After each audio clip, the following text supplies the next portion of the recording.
Hello, I'm Denene Erasmus, the editor of Farmers Weekly. In this series, we speak to some of the role players and information providers in the agricultural industry that provide some of the crucial data and intelligence that farmers and agribusinesses need in order to function properly. Now we're speaking to Eugene du Preez, and he's from Spatial Intelligence, or AceIQ as the company is better known. Welcome, Eugene, and thanks for joining us. Thank you, Denene. Thanks for the opportunity. And can we just start off by, if you can just explain what exactly does AceIQ do and what's the company best known for? We are a company focused on, as our name says, spatial intelligence. So we focused on gathering spatial information, which in agriculture is the ideal fit. It's very spatially processed over the country. So we use various technology, satellite imagery, aerial observations in aircraft and helicopters.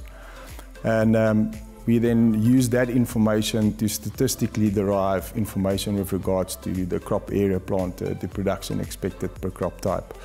But we also expand into other areas. Our focus is a lot in the survey environment. So we survey not just with aerial observations, we also survey in terms of house-to-house surveys. We did a project in Lesotho for that, where we go from house to house, also capture information. So our main focus is where spatial information is important, the spatial distinction of that, to derive proper information, where at the end of the day, the client needs to be able to make a business decision on the information that we've captured. So you're one of the important information providers to the Department of Agriculture's Crop Estimates Committee. And why is it so important that farmers and the agricultural industry as a whole has access to very accurate and up-to-date information in terms of crop estimates and what's being planted and what yields are looking like? Yeah, so after 1996, when all the marketing boards disbanded, it basically became a normal supply and demand market, which obviously is always driven by information. And information, especially in terms of crop estimates, needs to be two things. Basically, it needs to be timelessly. There's no use in having information after the season has gone. And obviously also accurate, because we have got a very well-functioning SAFEX future market where a lot of the commodities are traded on.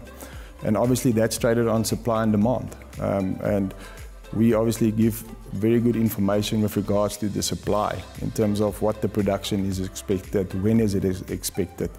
And that information drives markets. And in terms of the advantages for farmers, as far as possible, you want to maintain prices and have price stability as far as possible. And before the information was getting to a point where it was considered to be accurate, there was quite a lot of fluctuation in terms of prices on the markets, which obviously was into the detriment of a lot of producers and players in the market.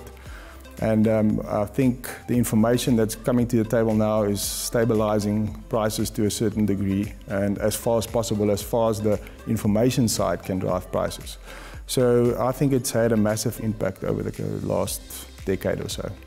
And I can understand how you can tell by looking from the air how many hectares have been planted. But how do you tell what the yield is going to be just by looking at a crop out of an airplane? Yes, so the things that we look at from the aerial perspective is basically what crop type, what the condition of the crop is. There's a very generalized condition of the crop.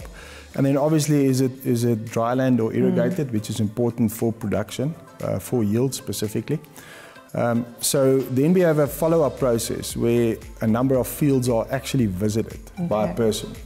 And these are representatives from the Agricultural Research Council. They with us in a consortium providing this information to the Department of Agriculture, the National Crop Estimates Committee.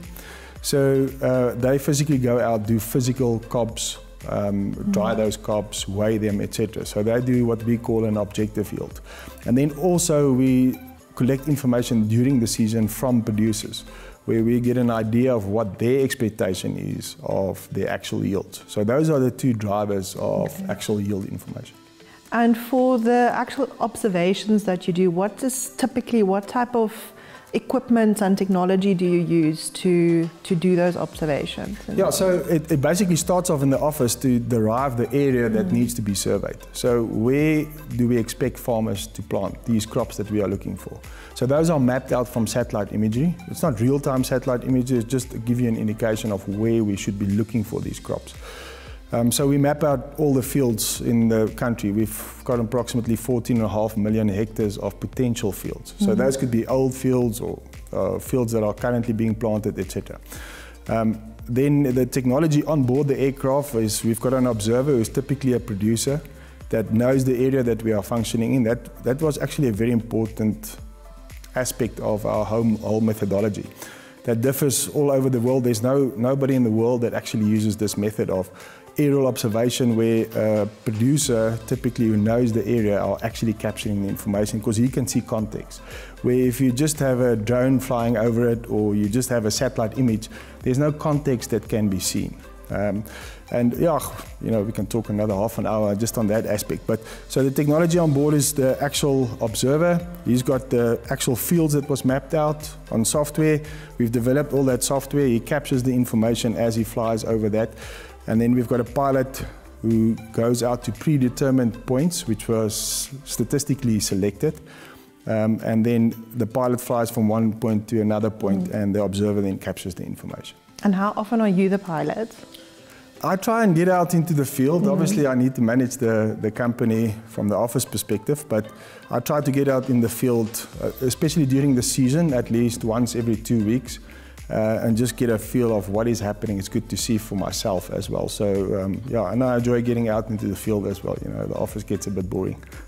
Have you been up in the air this year? Yes, I have. And how's the harvest looking? Actually, excellent. There's some areas, especially in the northwestern parts of the Free State, where they had too much rain.